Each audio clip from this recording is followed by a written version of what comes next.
ముఖ్యమంత్రి చాలా మెచ్యూరిటీగా వ్యవహరించింది. ముఖ్యమంత్రి రాగానే బర్తరఫ్ చేస్తుంటే, ముఖ్యమంత్రి కోపంతోడు చేసిండు, ముఖ్యమంత్రికి వ్యక్తిగత వైరం ఉంది, లేకపోతే ముఖ్యమంత్రి ఇష్టమైన పార్టీ అభిప్రాయం తీసుకోవడా, ఇటువంటి చర్చలకు దారితీసేటువంటి అవకాశం ఉంది. తర్వాత ముఖ్యమంత్రి ఏదో ఒంటరిగా పోరాడుతుండనేటువంటి సిగ్నల్స్ కూడా పోయే అవకాశం ఉంది. కాబట్టి మొత్తం పార్టీగా నిర్ణయం తీసుకుంటే అప్పుడు దానికి ఒక ఇంటిగ్రిటీ ఉంటుంది. అంటే ఇప్పటికే ముఖ్యమంత్రి కన్నా ముందే పిసిసి అధ్యక్షుడు గీత దాటితే వేటు ఉంటుంది ఎవరి మీదనైనా చెప్పేసి ఆయన సిగ్నల్స్ పంపాడు.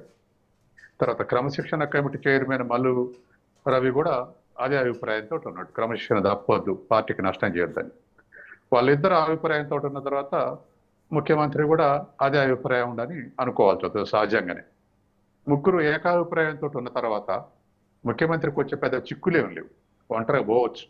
కానీ ఇక్కడ మెచ్యూరిటీ ఏమిటంటే మొత్తం మంత్రివర్గం ఏకాభిప్రాయం ఉందా లేదా తెలుసుకోవటం, దరిదాపు ఏకాభిప్రాయం ఉన్నట్టుగానే అనిపిస్తుంది. రెండవది అధిష్టానం కూడా, ఖర్గే కూడా ముఖ్యంగా కీలకమైనటువంటి బట్టి కొండా మురళికి కానీ మిగతా వాళ్ళకి వీళ్ళకి ఎవరికి ఇంటర్వ్యూ ఇవ్వలేదు, అవకాశం ఇవ్వలేదు అని చెప్తే అది కాంగ్రెస్ పార్టీలో రైట్ సిగ్నల్స్ పోయింది. అంటే వీళ్ళు క్రమశిక్షణ విషయంలో ఒకే అభిప్రాయంతో ఉన్నారు, మన ముఖ్యమంత్రి ఉప ముఖ్యమంత్రి కూడా ఒకే అభిప్రాయంతో ఉన్నారు, క్రమశిక్షణ విషయంలో అటువంటి సిగ్నల్స్ పోయినాయి. తర్వాత ఖర్గే అవకాశం ఇచ్చినప్పుడు కూడా పరిధి దాటి మాట్లాడటం కరెక్ట్ కాదు అన్నట్టుగా వార్తలు వచ్చాయి. కాబట్టి ఇవన్నీ చూసిన తర్వాత ఆల్ ఇండియా పార్టీ కానీ, రాష్ట్రంలో ఉన్నటువంటి మంత్రివర్గం కానీ, లేదా రాష్ట్ర అధ్యక్షులు క్రమశిక్షణ కమిటీ కానీ, ఈ 4 ఫోరంలలో కూడా ఇవాళ కొండా సురేఖ మీద ఒత్తిడి పెంచుతున్నాయి తప్ప ఎక్కడ ఒత్తిడిని డైల్యూట్ చేసినట్టుగా అవుపట్టలేదు. ఇది ఇది ఖచ్చితంగా ముఖ్యమంత్రి బ్యాకింగే ఉన్నారు. తర్వాత 24 అని అంటే మొత్తం రమ్మంటే 60 వస్తారు, 65 వస్తారు, కానీ రెచ్చగొట్టినట్టు ఉంటుంది. మొత్తం మంత్రివర్గ శాసనసభ్యులు ఉసిగొరుపుతుండే ముఖ్యమంత్రి నా మీదికి అనేటువంటి అవకాశం ఉంది. కాబట్టి ఆ ఆస్పెక్ట్ కూడా. రెండోది ఇంకా కొంత అగ్రెసివ్ అంటే సార్ మీరు అన్నట్టు మొత్తం ఉన్న 60కి 64 మంది రాకపోయినా కానీ ఎక్కడి వాళ్ళు అక్కడ ఖండించింది కూడా పెద్దగా ఏం కనిపించట్లేదు కదా.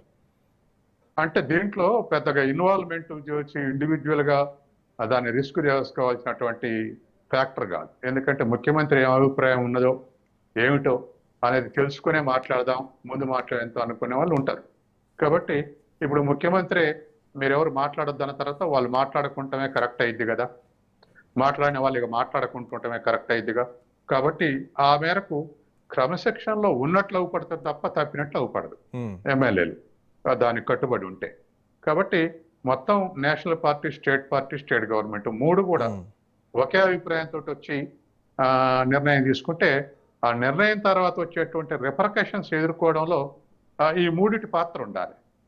ఇప్పుడు కొండా సురేఖను తొలగించడం, బర్తరఫ్ చేయడం చాలా చిన్న విషయం, కానీ బర్తరఫ్ చేసిన తర్వాత వచ్చేటువంటి షాక్స్ నుంచి కూడా కాంగ్రెస్ పార్టీ మరి స్టబర్న్ ఉండగలగాలంటే ఖచ్చితంగా ఈ 3 అంగాల యొక్క సపోర్ట్ అవసరం.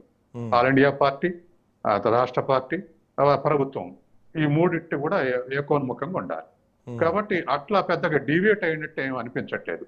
అయితే విత్ ఇన్ ది కాంగ్రెస్ ఆలోచించేది కన్నా నాన్ కాంగ్రెస్ పార్టీలు ఎట్లా ఉంటాయి, ఎట్లా ఈ రియాక్ట్ కాకపోతున్నాయనే అంచనే కాంగ్రెస్ పార్టీకి ముఖ్యం.